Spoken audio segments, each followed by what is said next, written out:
From the great halls of their house, there are assembled three who hope to one day be the world's greatest driving heroes. Created from the cosmic legends of the universe comes our team captain, the Vision, Bill Fisher. Their soon-to-be Wonder Woman, Vicky Fisher.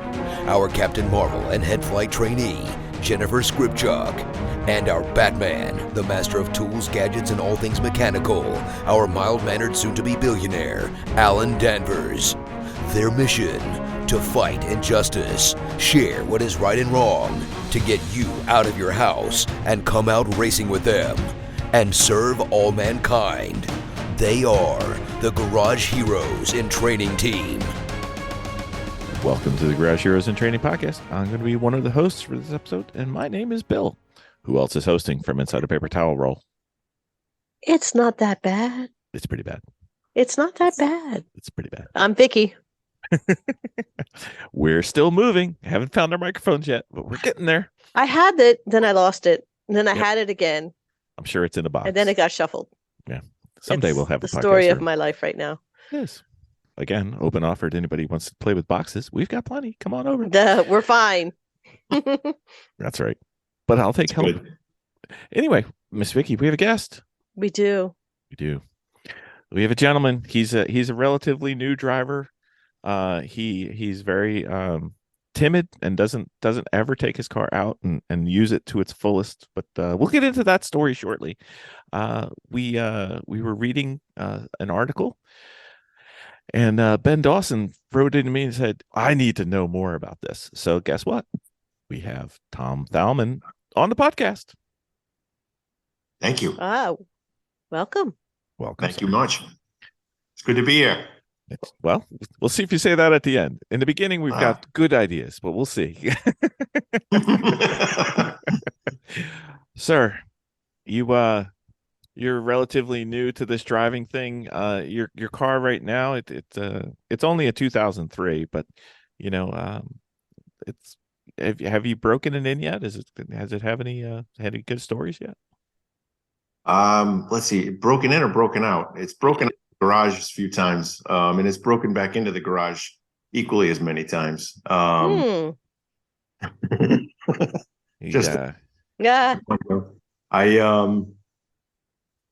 I bought the car new in 2003. And my salesman that sold me the car said most people come back every year or two and trade their old car in, so to speak, and buy a new car. And he says, I sold you one car and you've never been back since. 20 years this year. Yeah. You've been to the service department once or twice, though. I've been to the service department a few times, and they know me well, and they like when I show up because it keeps their pockets lined. Yeah. So I've driven that car as a daily commuter from where I live in Southern Rhode Island up to the Boston, Cambridge, Boston Burbs area for the better part of 20 years. Winter, spring, fall, and summer. It's got winter tires on it, and drive it through, you name it, it goes through it. I've taken it to the track. I've taken it to many tracks. And here we are some 20 years later with 678,000 miles on the odometer. And barely broken in. Yeah. Really broken in. It's been a remarkable journey, that car, just the experience of driving it to places in traffic, and some of the worst traffic in the country for, probably 15 of those 20 years is in Boston traffic. And everyone says, oh, it's all highway miles. I'm like, yeah, maybe it is. I spend a lot of time on the highway. That doesn't mean I'm driving at speed on the highway. I said, it's Boston. So the beauty of the last probably 8 years is that with the onset of technology and GPS systems, there's always a back road that needs to be discovered. And I can honestly say that I've found a lot of fun back roads just getting lost on my way home, for lack of a better description. I was going to say, get off the highway, get out of traffic, and find a new road to get home. So There can't be too many more new roads for you. I mean, you're pretty much getting them all by now. that's a good point. So I've enjoyed the car though, thoroughly. as well, you should. I mean, so we've got a 2003 911 Turbo. What color are we dealing with? The factory color is called Arctic Silver. Wow. Wow. So it's like a metallic silver, light in color. Looks gray when it's dirty. Looks silver when it's clean. Mhm. Oh, wow. Really silver when it's shiny, shined up with some wax on it. Wow. And speckled if I go to the track and get tar snots all over it. Yeah, a little bit of rubber. So what tracks Exactly. what tracks have you gone to with this fine vehicle? Let's see. I've been to Pocono Raceway in your neck of the woods. Yep. I've been to Watkins Glen, Wow. Rock, Thompson, Palmer, Mhm. New Hampshire, Tamworth, which is Club Motorsports, and maybe a couple 100,000 miles on Route 95. That's sometimes a racetrack too. Yeah, especially at 4:30 in the morning. Right. I remember going down that Wow. road. I think I was doing 90, allegedly like 90, and I was in the right-hand lane getting just passed by everybody, allegedly. So It happens. he has this Porsche. Uh, Porsche. Porsche. God, So you're he killing has me. the Porsche, yes. And it still takes a beating. I mean, he beats the car on the track at the same time, or do you gingerly drive that car on the track? That car gets driven the way it was supposed to be driven. Man, I'm telling can't- you. Yeah, I can't say I'm not one to go to the track with race tires and the car's got 2-piece carbon fiber bucket seats from the factory. It's got a half cage in it. It's got harnesses. You did 600,000+ miles with carbon fiber seats? Yeah. Oh, I Because- should say that. I swapped those seats in 2011 maybe. So I've had those seats for 9 years. Do you have a chiropractor in your family that you just go I visit got on to tell you something. They're factory carbon fiber bucket seats. Really? They're Wow. some of the most comfortable seats I've ever driven in my life. They're wonderful. My goodness. Okay. So Wow. anyways, the car, I go to the track and I leave the street tires on it. I'm one of those weirdos that says, if I'm at the track and it starts to rain, I'll be the first one to go back on the track to learn how to drive the car Mm-hmm. in the conditions that I might experience on the road. And it's a simple way to go have fun for me.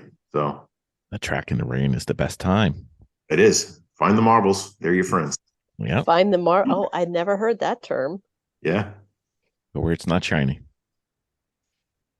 So your car's natural habitat seems to be commuting back and forth to Rhode Island. Have you done any notable trips? I mean, you've had a couple of miles. You could probably slide a trip or two into the lifespan. Let's see where, like I've driven. God, I've been on a lot of Porsche Club. Every spring does what they call a ramble, and we drive. Basically, I would say equivalent of 6 hours of drive time on a Saturday, broken up to like a 2.5 and a 3.5 hour session, back roads of New England, with literally hand type directions, like drive 0.2 miles on this road, take a right at the yellow mailbox with the pink house, and you're on roads that probably will never get driven, in the journey of the average driver, unless you live in a specific area. So I've had a lot of fun driving the back roads of New England, New York. I've taken it. I'm trying to think how far away from home I've taken it. Probably to the Glen would be one of the furthest trips that I've made in the car. I'll be going to California in September. I was going to say, you've got a big trip On coming. my agenda to get up to Cabot Trail up in Nova Scotia it's the next couple of years. So what's your California trip? We were talking about a little before we started recording. So you've got quite the festivity coming up for the summer. Yeah, there's a Rennsport Reunion, which is a Porsche sponsored event out in California this year. every 3 or 4 years, they bring back the vintage race cars, the drivers. They meet up at a racetrack somewhere, and the drivers that drove the cars, the original cars that they drove, some are shipped from the States, some are shipped from Germany. They put the cars back on the track. Anybody that's got a Porsche is usually at the event. I'm sure Jerry Seinfeld will be there. He's got quite a collection. He's got yeah. one or two. Yeah, he's got what they call the bookends, the first and last of everything. So he's got quite a collection of Porsches. But be that as it may, it's a event they run every 3 or 4 years. They bring back the drivers, the cars, and it's a reunion of, the spirit of Porsche and the driving on the track and the racing of the cars. And this year it's at Mazda Raceway in California, and it's the 7th anniversary of the event. My car will be touching on or near 700,000 miles. And in the early 70s, Brock Yates and his co-driver made the journey from Connecticut to California in the very first Cannonball Run. So I mapped out my journey out to California all the way to Flagstaff on their original route, and I'm going to make the journey out to California.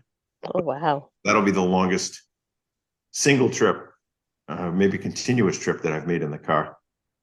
And it's something I wanted to do for a very long time. I've wanted to get in the car and just put a bag of clothes in the back, put a pile of cash in my pocket, and say, I'm just going to go drive and see where I go and see where it takes me and drive the country. So I'm very much looking forward to the trip. It's going to be one hell of a fun time. Yep. You're going to get the car on track? I hope to get the car on track. I've got a conference call, or a phone call, I should say, with Porsche's public relations group on Friday. About this proposed trip of mine, and I think they want to understand what I'm trying, how they can help me in this journey out to Rennsport Reunion. And I'm hopefully, maybe they'll offer some tickets and some perks to get me out there. So that'd be nice. Well, having spent the week out there racing one time, the hotel would be very nice because they're not cheap there. No, that's one thing I was hoping that they would be able to comp some of the perks. You know what I mean? Yeah. Sets of tires and some oil changes might not hurt either. Yeah, that might be an oil change just for the trip, on the trip. Funny, I've already started thinking about what I'm going to say mechanics and logistics of driving to California might look like, and I've already started to think about I've got to put a spare ready to mount front tire and a spare ready to mount rear tire. Somehow find their way into that car with a half cage in the back. So I've got to start figuring out how I'm going to stuff all this stuff into the car and be ready if in the event that I do need a quick tire change, I've got a spare ready to go. Yeah. You might have to get like one of those little tiny little trailers to pull behind that looks like your car. Slow me down too much. Yeah. He's got places to go. Yeah. I think taking those turns in some of those nice scenic roads might be a little off-putting. The trailer swinging behind you. I have this vision of Johnny Knox as bad grandpa down the road in the Cadillac. Right. That's funny. So how do you keep this thing going? I mean, what are some of the tips and maintenances to keep this thing? I mean, 500,000 miles. That's a lot. 600,000 miles. 600,000. Yeah. What have you done to keep it going the way it's going? The most important thing I tell everybody, drive the damn car. It's not going to melt. The car's not going to melt. I always say, to each their own. Everybody's got their thing. I bought the car to drive it. And I can't tell you how many times I pulled into the dealership where I bought it in an 8 or 10 inch snowstorm. And on a Friday night, and they're like, "What are you doing here?" I'm like, "I need an oil change." They're like, "What do you mean you need an oil change?" I'm like, "Yeah, my car's outside. I just drove home from Boston." They're like, "You're in 8 inches of snow and you want an oil change on a Friday night at 5 o'clock." They said, "Bring it in. We'll change the oil." Are they amazed at when they see how old your car is? I mean, how much miles is on it? It's funny. I got a call about 2 months ago from a buddy of mine. He lives in California. He's got a 2004 911 turbo convertible. Mine's a coupe. He took his car in for service. The service manager pulled him aside as they were checking him in and said, "Look at this. look at this nut that's driven this car almost 700,000 miles. And my friend Chris looked at him and said, "That's my friend." Oh no. I can see like the salesman, when they're working, with their customers, trying to shoo them away because they might lose business if they buy the car. They won't be return business people. Yeah. So how do I keep the car going? The first thing I Mm-hmm. did was drive the car. I am religious about changing the oil in that thing every 5,000 miles. Mobil 1 was what was put in that engine when it left the factory in Germany, and that's all I've put in that engine since every time I've driven it. They make a remarkably good oil. The internals of that engine we took it out at 383,000 miles to check what was going on inside. Put two new turbos and seal up a couple of minor oil leaks, and we ended up taking the engine apart and found virtually no wear inside the engine. It was Holy cow. flawless. The mechanics that work on the car were standing there looking at the parts laid out on the table, and they're going, "We do 3 to 4 engines a week in this shop, and we've never seen anything like this in our lives." The 3 mechanics were in shock, as Wow. the engineer. So, I think so. Be that as it may, drive the car. I've gotten to a point where, most people drive their cars, and if something breaks, they fix it. I've gotten to a point where I kind of know what's going to happen when, and instead of doing corrective maintenance, I do preventative maintenance. Right. It's usually cheaper. I learned about preventative maintenance. Mm-hmm. So We're still learning. Yeah. I had a really interesting experience back in 2012, I believe it was. Porsche came out with the Speedster, the 911 Speedster, which they hadn't offered since 1989. Mm-hmm. And they had a launch party at my local dealer in Rhode Island. And 2 representatives from Germany were at the launch party for the car. And I struck up a conversation with one of them. He's the same age. We've got kids the same age. We started talking, and he asked me what I drove. And I said, "I've got a 2003 turbo." And he said, "Oh, it's their internal model number was the 996 for that car." Mm-hmm. The 996 turbo. I said, "Yeah." He goes, "What year is it?" And I said, "A 2003. He says, "Myself and the former VP of engineering, when that car was introduced, we took one of the prototypes and drove it to the Paris Auto Show." So he says, "I have a lot of affinity for that car." He said it was a really well-engineered, well-designed car. And he says, "Is it here?" So we go outside. I show him the car. He's looking at the car. He's admiring the options that are on it that were, from the factory. He opens up the door. He looks inside, and he's checking out the inside options. And he looks over at the odometer. And at that time, it had a couple 100,000 miles on it. He looks over at me. He looks back at the odometer, and he looks back at me again. He goes, "Is that real?" And I said, "Yeah." He goes, "Did you drive all those miles?" I said, "I did." She said, "Can I take some pictures?" So he went back to Germany. He emailed me a week later and said, "I reached out to my friend Erhard Mosel, who was the former VP of engineering. This was the last project that he worked on before he retired. Told him about the mileage on the car that was basically his last project. And he said, basically, you've got an open invite to come to the factory anytime you want to come." Oh, wow. So at the end of March 2019, I was fortunate enough to be working on a project up in Boston. And we had bought a piece of equipment that needed to be factory acceptance tested in Zurich, Switzerland. Mm-hmm. Looked at the distance between Zurich, Switzerland and Stuttgart. It was about 120 miles. And I worked with a guy who's also a car nut. We flew over together, and I said to him, "Steve, I got an open invite to go to the factory if you want to go over an extra day or something and take a ride up to the factory." And he said, "Oh, I'm definitely interested." He literally friend Jochen, and an hour later we had our itinerary tickets and everything we needed to get into the factory. And we got a very private, very awesome tour of that facility in Germany, which was something it was incredible to watch a hand-built automobile, hand-built engines, and human beings that were so, I don't know what the word is. They had a function to do on the car. And by the time the next car was in line, it was like watching automated human beings. There's no other way to describe it. I've never seen anything like it. It was absolutely incredible. to watch how well engineered the car is, but how well engineered the process to build the car is. It was fascinating. So That's that's the point that I was trying to get to. No worries. That's amazing. I mean, it's just I'm sure everybody's just very curious about how it got there.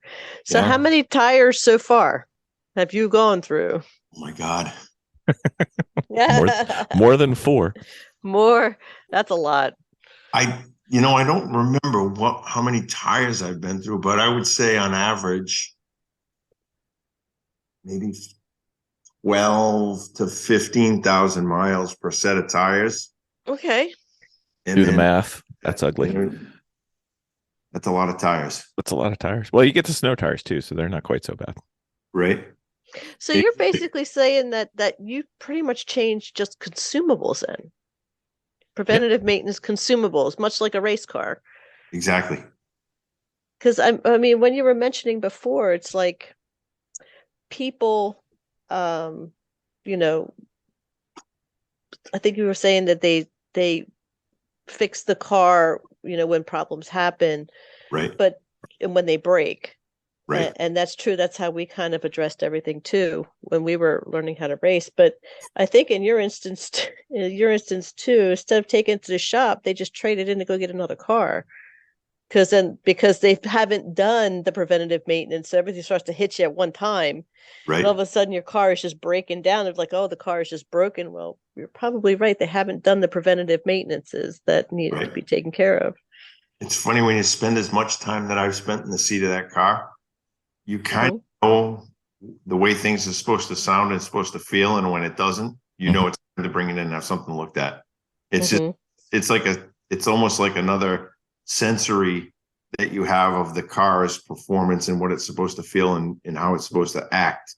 And when it doesn't feel and act a certain way, you say, well, it's time to take a trip to the mechanic and get it up and see if something's going on.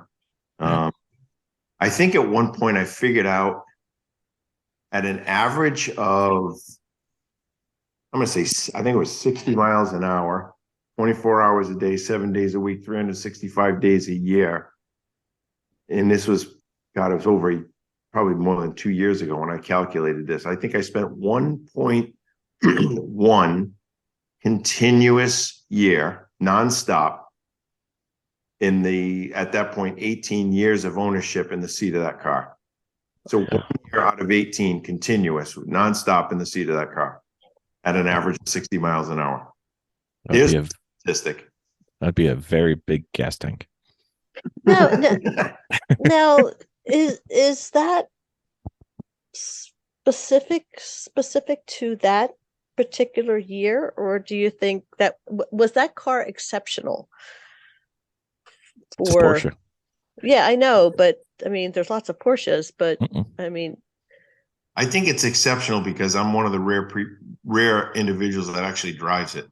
I think a lot of people buy these cars as either collectors or it's a Sunday, Saturday, weekend car. It's their second car. Exactly. It's their baby. It's their baby. Exactly. It's not an everyday driver. I bought it and was hell-bent when I bought it that I was going to drive the car. I'm like, if I'm spending the money to buy a luxury, sports car, well, enjoy it. And the way I enjoy it is by getting in and driving the damn thing. I tell everybody the same thing. The key is on the left-hand side of the steering rack. When I turn the key, it's like the smile on my face comes on when I turn the key. It's be a great commercial for them to do, but it's just been, I think it was one of those cars that was the very first liquid-cooled 911. Okay. All the 911s prior to the 996 were air-cooled. The headlights in the front, I think, were, they weren't the traditional round headlights that you see. They call the fried egg headlights that are on this car that people didn't like when it first came out. And I actually love this, the lines on that car. I still think for a 20-year-old car, I put that next to a brand new car and everyone's like, I like the lines on your car better. So to answer your question, I think the turbo engine is a pretty beefed up piece of hardware. that engine that was in that car has race history back to the Porsche GT1 race car that they built. There's a lot of technology and a lot of parts that came out of that are directly put right into this engine. So it's a very robust engine. Let's put it that way. You know, I've taken that car on some pretty long journeys, and I've, knock on wood, I could probably count on less than 5 fingers the number of times I've gotten stuck in that car. So. Yeah. Okay, so we're getting close to 700,000 miles. We're gonna get out to Laguna Seca. We're gonna go to the Rennsport. We're gonna have all this fun. Any big issues so far? Any majors? Any major, maintenance things? Any breakdowns? I had to replace the transmission at 423,000 miles. You got to be better on that clutch, sir. You got to. I'm only on my second clutch, if you can believe it. I'm on my second clutch in that car. Nice. And everyone says, well, it's the highway driving. I'm like, go drive in Boston traffic for a week and tell me how easy it is to drive on the highway in Boston. Such thing. Maintenance wise, like I said, we took the engine out at 383, took it apart. It was, flawless inside. We put it back together, put it back in the car. Transmission got replaced at 423,000, second clutch. I had the car in last spring for some, let's call it a spa day at the auto body shop. Oh, very nice. The liquid salt that they're putting on the highways, as I'm sure you can all attest to, is just not good for cars. No. Especially a 20-year-old car. So I had all of the body work that needed to be cleaned up. And then this past fall in September, I went on a trip to Lake Placid. Not Lake Placid, I'm sorry. To Albany, New York. Okay. And we took a trip to the Finger Lakes area. And prior to going there, I had the suspension replaced. It's got 2 condensers for the air conditioning up front and 3 radiators. I had all the radiators and condensers replaced that were, and I think in almost all but one of those radiators was original. So I had the car gone through pretty thoroughly. I had all the major service done, filters, belts, fluids, rollers, everything it needed, water pump, expansion tank. I literally picked the car up and went and drove it, 400 or 500 miles that weekend, and here it is running like a charm. So nice. I may do clutch before I go out to California, just as a preventative. It's at that point where the other one was starting to get a little wonky, and I may do that as a preventative. And I'm trying to think if there's anything else. So I got the sunroof recently decided that it was going to stay up and not close. So I got to get the sunroof. I don't know if it's the motor or one of the mechanisms broken inside, but I'll have to get that repaired. Other than that, I'm ready to go. I could literally put the key in it and go tomorrow. Wow. So it's much better if the sunroof gets stuck closed than open. I agree, especially on a rainy day. It's only cracked open. It's not open all the way. So we drive fast enough and keep the rain from getting in it. So did you intend to end up having this car go to 700,000? I mean, or you're just enjoying the ride, but right. At one point did you say, hey, you know what? I think I got something here, and just kind of put yourself out there? It was like, look at my car. It's like 700,000 miles now. And because you're kind of like a little celebrity right now with this car in the car world. At what point did you say, hey, there's something going on here? I've never really felt it's anything more than really fun transportation. And I bought it to be, I knew I was going to have a bad commute for, the foreseeable future of my career. And when I looked at that car, I fell in love with the lines on it. I fell in love with the lines on a 911 when I was a young child. My parents had a tax attorney that used to do their taxes in the spring. He'd come over. He had an early 70s 911. I'd go outside and I just literally look at the side of that car and the profile of it. And I said, I love the shape of that car. I'm going to have a 911 someday. And I was fortunate enough in the summer of 2003 to purchase that car. And my intentions were to drive it. If he had asked me when I bought it that I would have made it this far with this many miles, I would have told you it was not my original intention. My intention was to buy a fun car and make a miserable commute at least bearable and fun with a car that was very capable. I didn't expect it to be this reliable. I thought for sure it was going to be, you know, a car that would probably require a lot of maintenance. And as it turns out, the maintenance on that car is probably no different than any other modern automobile. Honest to God, the same things break in the cars. There's no difference in, you know, it's obviously built a little more robust than the average car, which gets to maybe it's not as in the shop as frequently, but when it does go in, it's obviously a little more expensive to repair. Some of the parts are now sourced out of Germany. There's very few of them. You know, some of the parts on that car that we've had to replace, it's like my mechanic tells me, well, the good news is we found the problem. The better news is we got the last assembly piece for this repair that's in the country, and there are none in Germany. Oh. So I've had a few of those aha moments. So my intention was not to drive it, not to do anything other than drive the car. And if you had asked me 20 years ago where I would be today, I would have told you I wouldn't have known. I just really enjoy being behind the wheel of that automobile. And I've always been a person that loves to go, you know, Saturday, Sunday afternoon, or I'm at work one day and there's not much going on in the afternoon, put the keys in the car and go for a drive, and just the car goes. So That doesn't sound like a bad day at all. no, it's a good day. It's a really good day. It's a really good day. Best office in the world.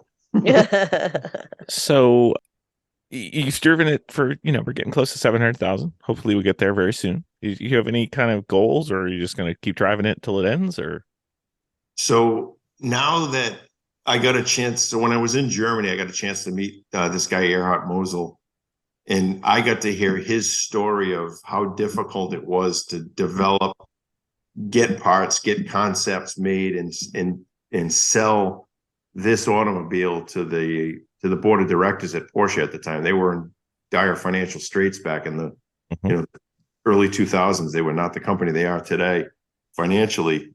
He basically said it took us a lot of time and a lot of effort to get that car approved for production. And when he heard my story, he says, you know, what are your plans? And I said, quite honestly, here's my plan. I want to drive that car to 1 million miles. I'm going to put it in a Connex, ship it back to Germany, have their restoration service do whatever they want to restore that car, put it in the museum if they want for a couple of months. And then I'm going to Germany with a car with 1 million miles on it. I'm going to take factory delivery of my like new 1 million mile 911 turbo. And 3 months, and I'm going to go drive Germany, Switzerland, and Austria. Oh, Nice. I love that. Oh my gosh. That is so documentable. Yeah. It's going to be a fun journey. And it'll happen. I was thinking, like, you know, 20, I'm probably averaging, I mean, there was points where I was averaging over 45,000 miles a year in that car. Like COVID hit and the mileage just kind of cut way back because I just didn't commute. And I'm probably averaging 20, 25-ish, maybe 30,000 a year, depending on where my job location project that I'm working on. So theoretically, 10 years, I'll be in my mid 60s. Hopefully I'm healthy, and I'll be at a point where I take that car over to Germany and go do some driving in the part of the world where the car was meant to be driven. Yeah, that'd be fantastic. That twisty, turny road, I think it's in either Switzerland or it's in the Black Forest in Germany.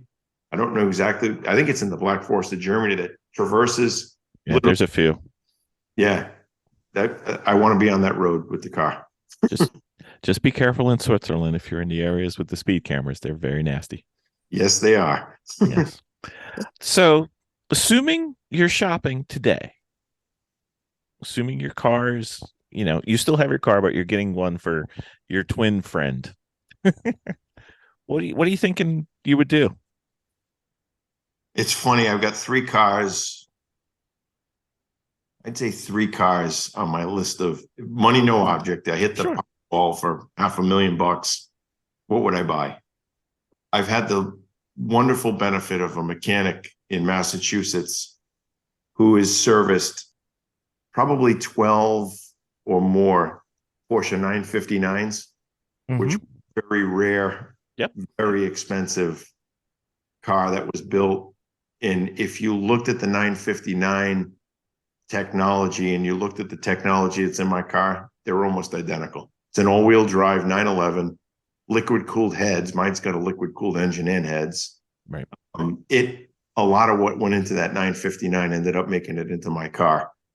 And that is a $2 million purchase, as a for instance. So I would probably get a Porsche 959. Okay. I would definitely get a Porsche 959. I would definitely get a Ferrari F40. Okay. And then I would probably also want to get a Ferrari 512 BBI. Really? Yeah. Okay. I've always been a fan of the Ferrari F40. That's a machine and a half. Yeah. See, I would have done the GTO from the same era, but that's okay. Oh, the GTO is another one. I mean, I would love to have one of those, but those are to try to find one of those. That is something you could, and again, I want drivers. I don't want garage queens. Yeah. No, not the 60s one, the 80, what was that, 87? It was the predecessor to the F40. Yeah. Yep. But it looks like a traditional Ferrari 308, but it was 88 GTO. Yep. Love it. Yeah. I'll go there. All right, sir. Well, we have tormented you a little bit with tales and stories about your car, but we have this other little section that we thought we'd partake in with you and have a little bit of fun. We call it the Fast and Furious Story Time questions. Okay. Where we ask you a bunch of questions that we have. We've probably got like 40 of them by now. And sometimes we learn a little bit. Sometimes we laugh a little bit. And usually we just have a good time with it. So, Miss Vicky. Are you ready? I'm always ready. It's an adventure, right? It is. Just say and you got to approach an adventure that it's going to be fun and I'm going to learn. Yeah, we're going to have a lot of fun with you with these questions, I'm sure. So, okay. This is my favorite question. What was your very first car? And what was the worst car you ever had? My very first car was a 1984 Honda Accord hatchback. Okay. That went 287,000 miles. Wow. So what happened to that one? Did it die on you, or you just were ready to move on? Finally gave up the ghost. I think the clutch or the transmission just finally got locked up. So I traded that in, got a 1992 Acura Integra, which I used autocross. And then I took that car to the track. Then I traded that in for a 95 Acura GSR, Integra GSR. And then a 2000 Integra Type R. And then I got the 911 Turbo. So you haven't had any bad cars? I regret the worst, hated driving the most. It's probably my mother's station wagon when I was learning how to drive. Wow. The Pontiac Le Mans station wagon. Oh. Well, the cars like you've owned, you've done okay. Or something like that. Mm-hmm. Had a big engine, had a big V8, like a 305 V8 engine, and I remember that. Mm-hmm. It did nothing well. No. It floated. It floated. Did nothing well. It didn't even float well. No? It did nothing well. It didn't even go back and forth. I guess it was basic transportation for high school when I needed it. Mm. That was it. It allowed me to learn how to drive, I suppose. Yeah. Well, it led to the 911, so you're doing okay. It's all part of the journey, right? Exactly. So I think we asked this one. You kind of answered it. We usually ask what your ultimate road trip would be, but I think your drop off million mile refurb and that covered that one. So we'll go with Jennifer wasn't able to attend, but her favorite question is, what is your favorite car movie or car from a movie of all time? Wow. Probably car movie. I'm going to say probably most moving movie that I've seen related to cars was Senna. Okay. Yeah. About here. That was a good one.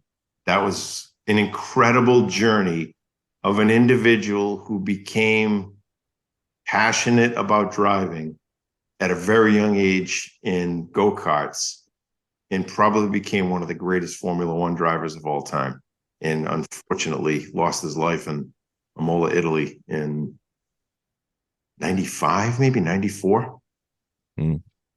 And I was also lucky enough to, that was March of 2019. I went to the Porsche factory. November of 2019, I was fortunate enough to get VIP tickets to the Austin Formula One event. Coda. And exactly. I made it to Coda. I met many of the drivers. I was in the pits. I got to meet Michael Douglas there. I got to meet some really people. So, favorite car from a movie. It wasn't really a movie. It was the Formula One experience was absolutely cool. Make the hair on the back of my neck stand up. It was absolutely wow. So to hear those engines in a pit in the garages coming out onto the pit, let me tell you something. That's a rush like you can never imagine. Sounds like it. Miss Vicky, got a couple more? Yeah. Does your car have a name? This is fantastic. I love this. I've got two daughters. One's 25, one's 22 and a half. And I've got two grandchildren, 5 and almost 2. Wow. When I got the car and my kids were getting to the age of driving, they named all the cars female names after flowers. Oh, really? So the girls call the turbo Petunia. I call the turbo Boss. And they say, why Boss? I'm like, Hugo Boss, of course. Such a Boss car. So I call it Boss and the kids call it Petunia. Okay. All right. You have this back and forth about car names now. So it's awesome. All right. Well, I don't think it's a female flower car. That's just me. Yeah. I would agree. So we tend to stay into the racing genre, but the classic question that everybody seems to ask is, what is the fastest you've ever driven? And one of the popular places that it's happened was in Mexico, allegedly. Just in case. It was not in Mexico. Oh. Captain's log supplemental.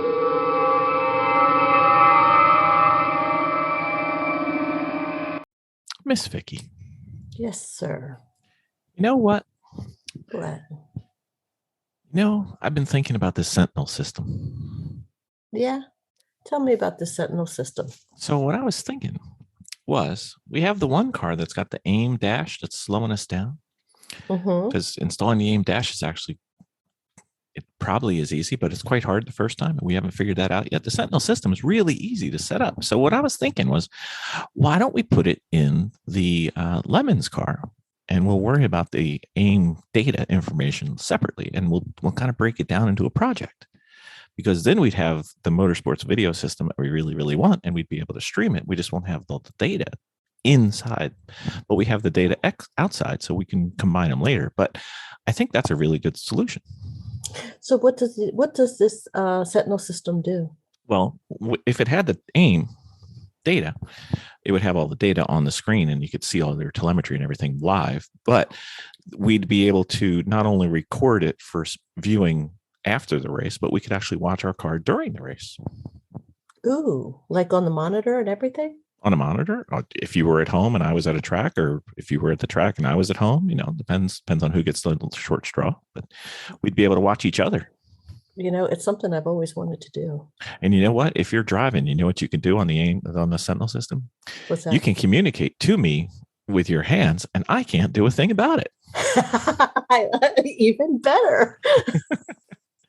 So, if you need to give a wave or a Jersey wave, whatever you need, we could save it and see it on the screen. And then you can have up to 3 different cameras, and it'll have picture in picture. You'll have the basic main shot out the front window, and then 2 cameras where you put them wherever you want. One could be on the driver, or one could be on the rear view. It's kind of cool. Then we can upload it onto YouTube. We could bore millions of people on YouTube. I love it. All right. Very well. You know what the only downside I see about this? What? Your mom and my mom are going to be panic stricken the entire weekend watching this thing to see if everything's going well. This is true. We probably shouldn't tell them. I like the idea of having a Sentinel. Mm-hmm. Well, luckily we have maybe 2. Depends on how things go. We're going to try. All right. That sounds like a plan. That's the project. We got to get that ready for the next race. Sounds great. All right. Very well. Thank you, ma'am. It was in a controlled environment at a well-known historical racetrack called Watkins Glen. Go pretty quick there. I bought the car in summer of 03. And in the fall of 03, it was Labor Day weekend, the Empire State Region Ferrari Club of America hosted a 3-day event at Watkins Glen. And I reached out to them and said, I've never been to the Glen. I want to learn how to drive the Glen. Would you be willing to let me join your club for the weekend? And they said, of course. You want to bring your money? We'll gladly let you spend time with our group. So I had never been on a track that long, that much elevation change or that many turns. It was a daunting experience to be out there on a track in a car that was still pretty new to me. And I was they run 3 groups, green, beginner, intermediate, and instructors, 20-minute sessions. The track's hot all day long. It's a great format. It works really well. I was in the green group. I got an instructor. We ran the first day. I got my line down. I got comfortable where I was supposed to be on the track and shifting and braking and turning. And by midway through day 2, I was very comfortable where I needed to be, what I was doing, and how the car felt. And I remember it was probably the second session, late morning. We came down the front straight after. I usually warm the car up for 3 laps, warm my head up, warm the brakes up, warm the tires up, and then I'll start to push a little bit. So we came down the front straight in 4th gear, which is like 135 miles an hour on that track. Mm-hmm. Shift into 3rd. Do you know the track? Yeah, we've been there. Yeah. Take turn 1, start to climb through the S's. By the time I got to the top of the S's, I was redlined in 4th gear in my car. Wow. Booking would be an understatement. Yeah.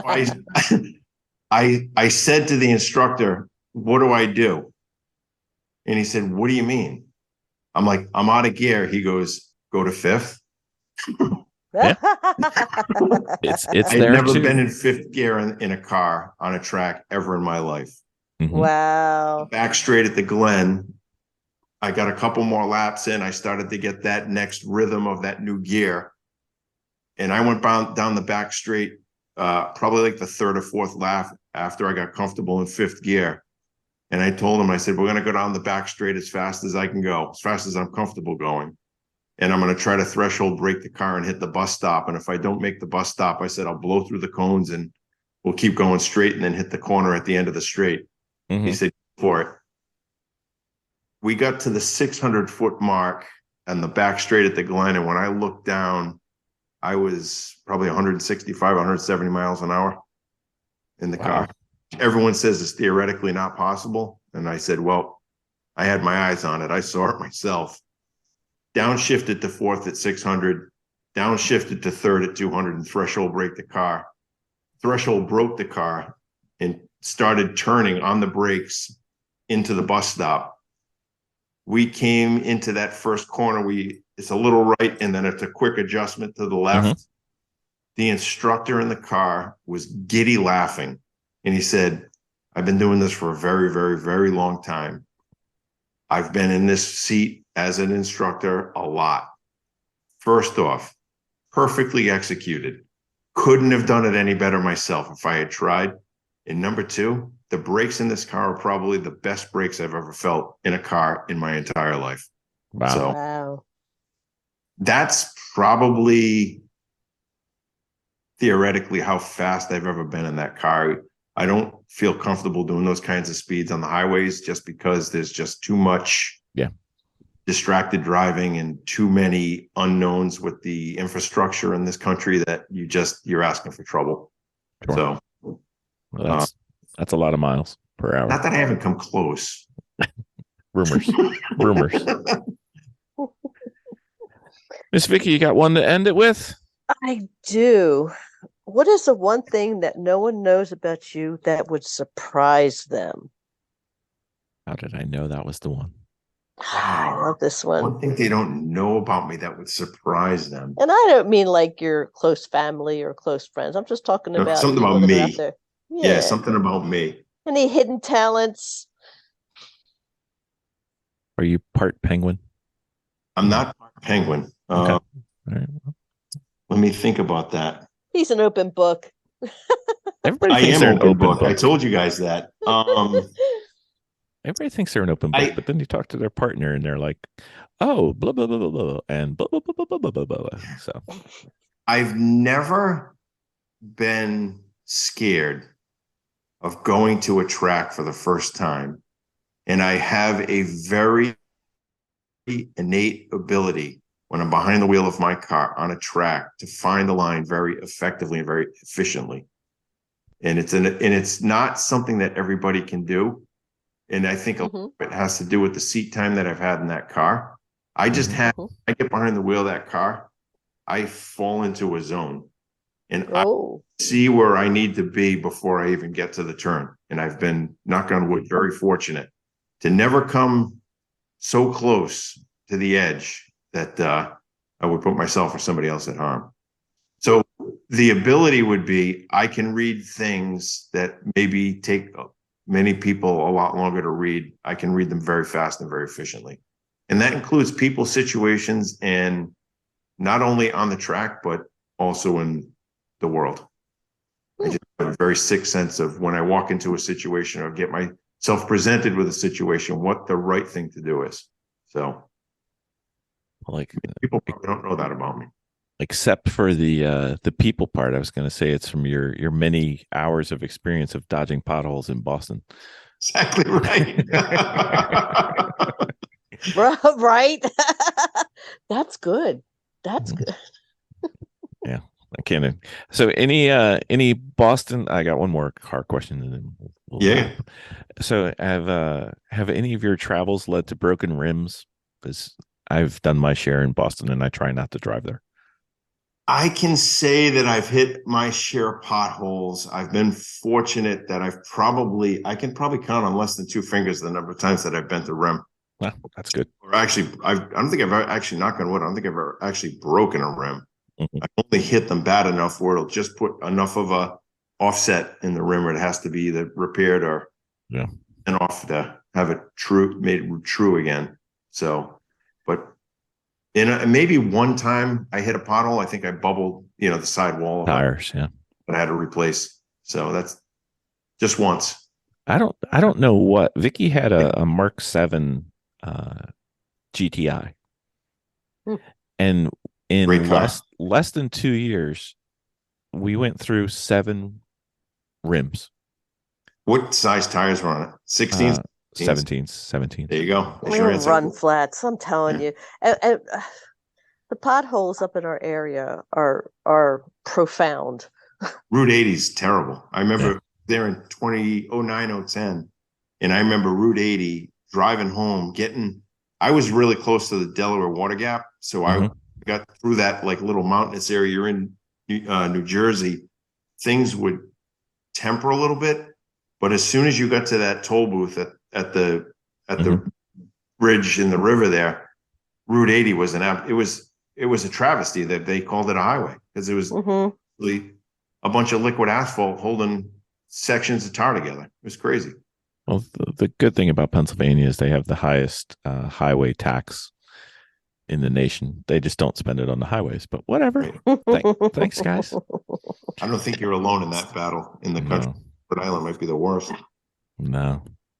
I will say you guys have the worst little I was going through Providence a little bit ago, and man, you guys are a pain with the speed limits and the little camera booths and the speed bumps God. You're up near the east side of Providence near Brown. They have little neighborhoods that the former mayor put all these speed traps in, and as soon as they put them in, I think kids went around with spray cans and spray painted all the glass on them so they couldn't read. Well, they should have told me because I was sitting there going, I can't drive this slow. But anyway, that's my problem.